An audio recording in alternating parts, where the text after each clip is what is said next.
During the summer at the Beaver Hill Bird Observatory, the focus of our research changes. Since birds aren't migrating, we instead direct our focus to nesting birds.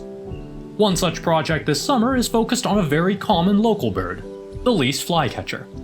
These small songbirds are aerial insectivores and hunt for flying insects by perching on a branch, then swooping out to catch them. They're also by far the most common bird encountered in our research area, on account of the massive insect densities found here.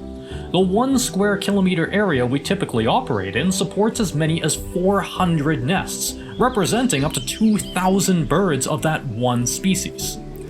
So this year, we ran a targeted study on their nesting behavior, analyzing their distribution, habitat preferences, and most importantly, success rate.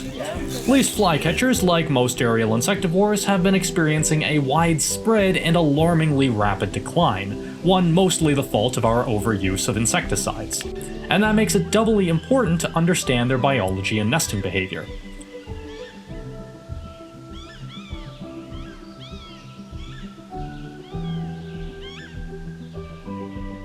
The first step to this process is finding nests, which is easier said than done. The nests are well camouflaged and often high in trees where you won't normally look.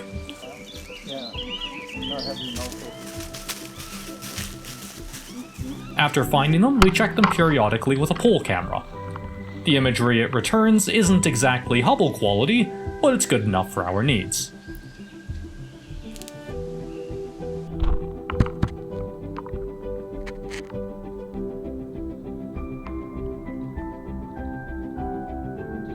The breeding season goes by in the blink of an eye. Once hatched, least flycatcher chicks stay in the nest for only 15 days before fledging. That leaves a very narrow window to find and monitor them. Eventually, the chicks fledge, leaving the nest for good. At this point, there's not much point checking the nest anymore. It's by no means the end of our work. We still need to perform vegetation surveys, habitat analysis, and whatever else occurs to us. The fledged chicks don't have it much easier. Somewhere around 70% of them don't make it through their first year. Finding some way to reduce that figure, even by just a bit, could make all the difference this species needs.